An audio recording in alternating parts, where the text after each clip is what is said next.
অনেক দিনের ইচ্ছা ছিল যে হাতের উপরে কড়া একদম রোদের আলো পড়বে আর সেই সময়টাতে আমি মেহেদি পরায় একটা ডিজাইন টিউটোরিয়াল নিব, কিন্তু কখনোই না সেরকম হয়ে ওঠে নাই। কারণ কোনো সময় দেখা যায় যে রোদ পড়ে তো 5 মিনিট পরেই চলে যায়, আবার অনেক সময় এমনও হয় যে অতিরিক্ত গরমের মধ্যে তো রোদ যতই পড়ুক না কেন ওই সময় তো মেহেদি পরানো যায় না, মেহেদি ডিজাইন অটোমেটিক গলে যায়। যার কারণে এবার শীতের মধ্যে এই প্ল্যানটা করে রেখেছিলাম যে যেন রোদ পড়লেও অতটা গরম না লাগে।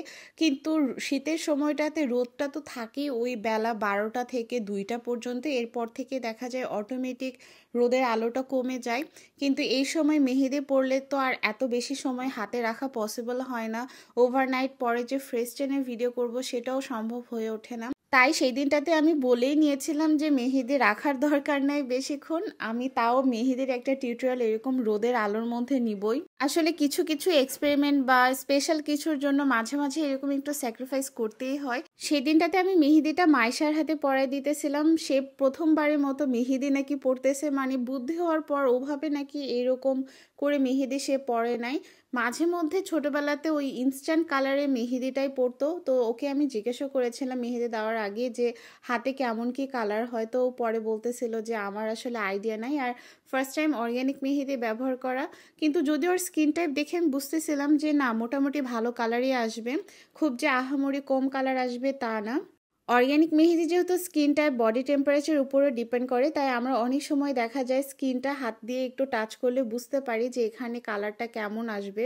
তারপরও আমি ওকে বলে রেখেছিলাম যেহেতু বেশিক্ষণ মেহেদিটা হাতে রাখতে পারতেছে না, তাই পানিটা যতটা সম্ভব অজু পানি ছাড়া যেন আর আলাদা কোনো পানি ইউজ না করে।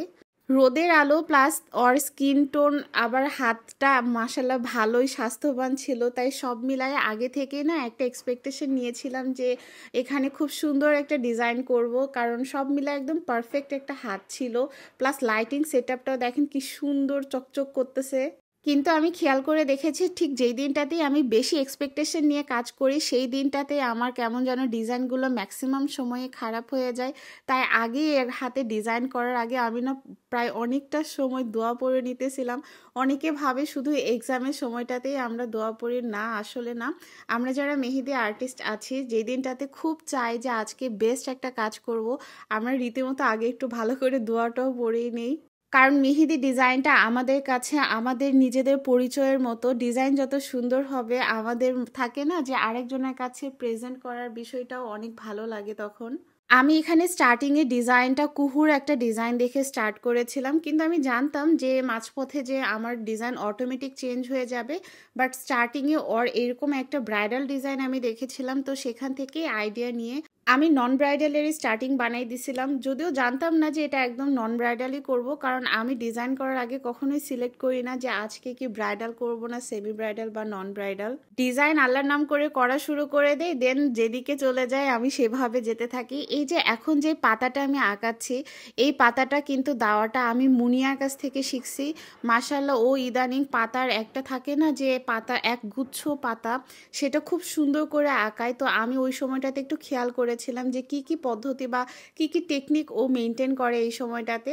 তারপরে ওর কাছ থেকেই এই যে পাতার একটা একগুচ্ছ পাতা, এই জিনিসটা আমি শিখেছি। আমরা সবসময় মনে করি সিনিয়রদের কাছ থেকে জুনিয়ররা শেখে, বাট কিছু কিছু ক্ষেত্রে কিন্তু সিনিয়ররাও জুনিয়রদের কাছ থেকেও শেখে। যেমন আমি এই যে এইরকম স্টার্টিংটা বলেন বা এই যে পাতার গুচ্ছটা, এগুলো কিন্তু সবই আমার জুনিয়রদের কাছ থেকেই শিখেছি। এই ডিজাইনটা করার সময় আমি অনেক তাড়াহুড়া করছিলাম, কারণ আমি চাইতেছিলাম না যে রোদের আলোটা চলে যাক, রোদ থাকা অবস্থাতেই যেন আমার ফুল টিউটোরিয়ালটা শেষ হয়ে যায়। এই তো এই মেহেদেরই প্রায় 48 ঘন্টা পরের এই স্টেনটা ওর হাতে তালুতে মাসাল্লাহ, প্লাস হাতের উল্টা পিঠেও ভালো আসছে।